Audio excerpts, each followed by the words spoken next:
Well, it's important to notice that you get what you think about, whether you want it or not.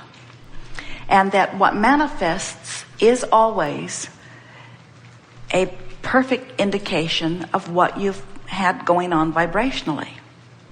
So there are two ways to know what's in the process of manifesting. One is to wait till it manifests and check it out. We call that post-manifestational awareness. And the other is to be aware of the way you are feeling. Now, in the beginning, when you're first beginning to get a handle on your emotions, you're not as adept at sensing what's going on. The more you care about being in the vortex, and the more subject after subject you work your way in, then the more sensitivity you'll have, and the more you'll be able to head things off before they blow up.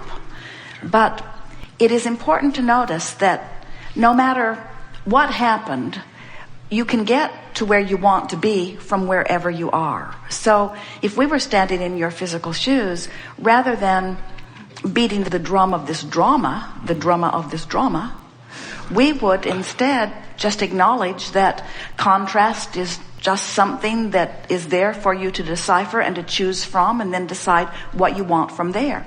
Your question sort of sounded like, well, if some good things can happen, then that must mean I'm in a pretty good place. So if I'm in a pretty good place, then why could something not wanted happen? And we say, because you have different beliefs about different subjects of your life experience. Okay. And what's manifesting is always the perfect representation of those balance of vibrations. So, well, it's interesting because this is a very common scenario relative to relationships. So if you're exploring contrast and you know what you don't want, which causes you to know what you do want, and you sort of know what you don't want, so you sort of know what you do want, there's not a lot of spread in those vibrations.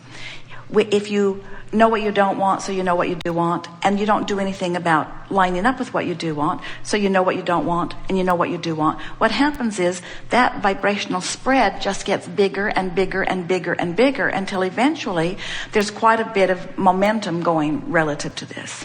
So then what happens is the universe, because there's been a lot of attention and law of attraction begins to respond to it, that creates stronger pulling. So often, without even knowing it, you've created a lot of momentum that you haven't been allowing yourself to line up with. In other words, you're focusing upon the status quo, and the status quo causes you to continue to ask, but you don't do anything about lining up with it. Instead, you focus on the status quo, on what is. And so this momentum has been brewing, and then something in your experience causes you, for whatever reason, to focus in a way that you release resistance. And now you're drawn quickly in to what you've been asking for. So that's the description of what happens. You're quickly drawn into what you've been asking for. So the universe just sort of insists on showing you what you've been asking for. You could have experienced it in a less dramatic, kinder, gentler way for everyone involved if you had known what you don't want, known what you do want, and then lined up with it. Because in lining up with it, then the universe would be giving you smaller, more incremental steps. In other words, then there is not so much shock to the people in your life when you move incrementally as there is when you move suddenly. But the question that we want to put to you is, and this is a big relationship question, the next book that is coming soon, the printer has it and it's in the process of being made ready for you in September, is called The Vortex. It's a book about relationships, but it's called The Vortex, where law of attraction assembles all cooperative components. And so the question that is really worth asking, apparently you were a cooperative component, very much, and another person had been drawn as a cooperative component, but the person who is not in the mix was not a cooperative component to the desire that you held. What we just want to point out to all of you is that when you understand that law of attraction is the assembler of the cooperative components, and you give your attention to whether you are one or not, and you don't worry about who else is or who else isn't. It doesn't matter who is not a cooperative component. It only matters to you if you are. You have to calculate your cooperation between you and you by the way you feel, and that really is the best that you can do. It is our desire that as a result of this conversation that all of you will find this new law-based universal power in lining up with who you really are, lining up with who you have become. So now let's get into that place and be who you are. And now let's consider this person that you don't want to hurt, that you don't want to feel obligated to, that you don't want to have to get rough with to get away from. Let's consider that person from inside the vortex. So now, anytime you turn your attention to anything and know what you don't want, you know what you do want. So you're creating a new, have already created and are continuing to create a new vibrational reality around that. So the source within you sees that person as stable and whole and clearer and more defined than before, and on the brink of a new relationship too, and with the potential of really living happily ever after, of getting into the vortex and realizing that you were not obligated to be together, that there's more for each of you in your individual ways of finding it. So you have an option of getting into the vortex and looking at this new creation through the eyes of Source, or standing out of the vortex and feeling defensiveness. Isn't it an interesting thing what a mix of emotions someone feels when they're so exhilarated about the new? Funny comparison, and off in some ways but so on in others. It's like Jerry and Esther moving into their new bus and feeling sort of obligated to take the other bus too.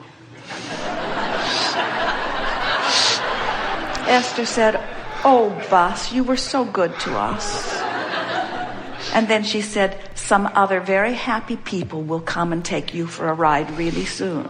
Now, we know this is silly, but it's not so far off. In other words, isn't it an interesting thing how you could be all this time creating this bright new future and now be embracing it and feeling guilty that you're leaving the past behind?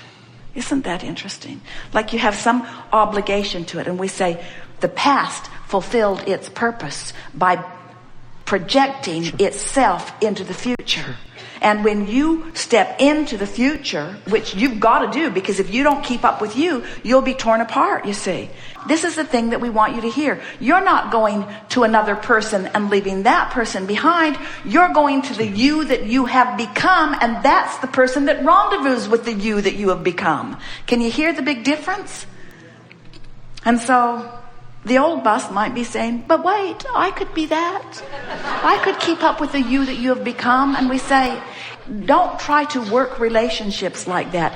Deal with the relationship between you and you. Maintain that relationship, and who you really are doesn't feel guilty, and who you are doesn't get defensive, and who you really are doesn't get blameful. Who you really are doesn't get out of the vortex and justify why you've gone someplace else. Who you really are revels in what you've become and appreciates who you are, and who you really are looks back even into past relationships and finds only positive aspects in them. So who you really are leaves no one feeling bloodied and left behind. Who you really are uplifts from wherever you are, you see.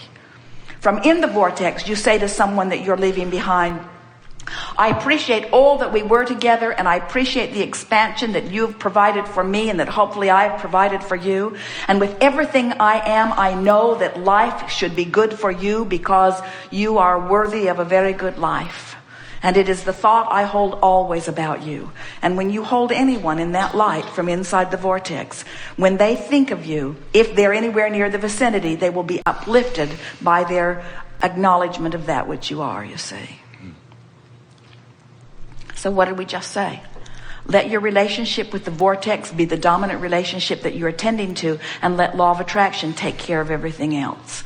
And that's what you described to us when you first sat down. Yeah. Very good. Thank you.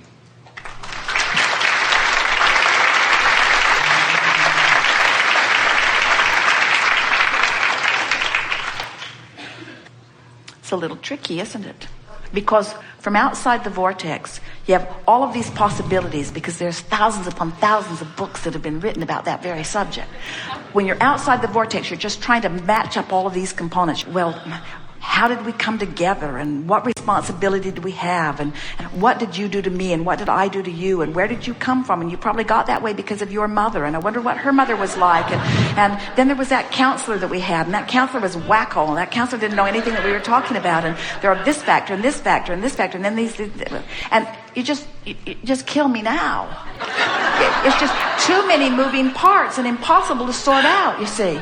But when your dominant and singular intent is to close the gap between who you are in your physical form and who you have become, when you get into the vortex fully tuned in to all that you are, then from that vantage point, law of attraction lines everything up. In other words, that's the only way stability and clarity will ever come to you. If you're trying to please that one and please that one, there's what that one thinks, and there's what that one's family thinks, and then there's what your family thinks about that, and then there's what your neighbors think, and then there's what your golf group thinks, and then there's what those people at work think, and then there's that, and that one thinks that way because that one had that experience. In other words, that one got dumped too, and so that one is really mad at you. In other words, you can't sort it out. When you're trying to take into consideration what everybody thinks about where you are, it will just make you crazy. But if what you're considering is your relationship with who you have become and all that you've been asking for, that guidance is clear. You know exactly what to do.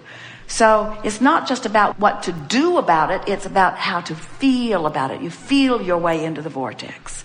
And then what to do becomes a very easy thing to do. Because one who is connected to the stream, one who is in the vortex, one who's tuned in, tapped in, turned on, one who's in alignment with who they really are, is more powerful than millions who are not.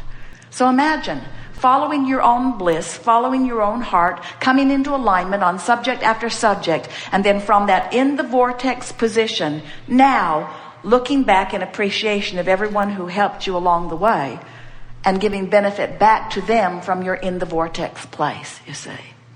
Can only uplift if you've allowed yourself in. People say, Abraham, I think you teach selfishness. This seems like the ultimate selfishness, to go get what you want. And we say, you have no choice but to come into alignment with self. And when you do, you have the energy that creates worlds flowing through you. But if you sacrifice that alignment with self and source for the sake of jumping through some hoop that somebody else has decided is the appropriate thing for you to do, and then you stand outside your vortex in resentment and sacrifice and commitment, we promise you, you will not uplift their world just by being there. You know what we are doing here? We are trolling for light, which represents your question, and allowing, which represents your readiness. So that's the question that you want to ask yourself. What am I doing to myself? Am I holding myself out of the vortex with good reason or not so good reason? There have been some really heavy-duty conversations here today. And many people, we can feel it in your vibration, are saying, I'm not so sure what I've been worried about, because there's a lot bigger, badder things that could go on out there. But it does not matter what happened that's got you out of the vortex. Out of the vortex is out of the vortex, period.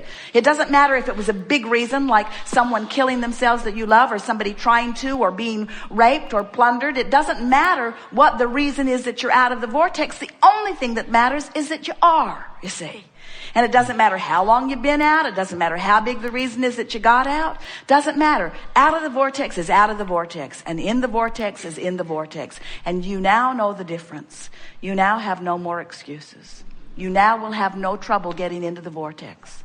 And don't be surprised when you get in, it spits you out. And when you get in, it spits you out. And when you get in, it spits you out. Just get back in. Just get back in. Just get back in. Learn step 1, step 2, step 3, step 1, step 2, step 3, step 1, step 2, step 3. That's what the game of life is, you see. It's the we ride.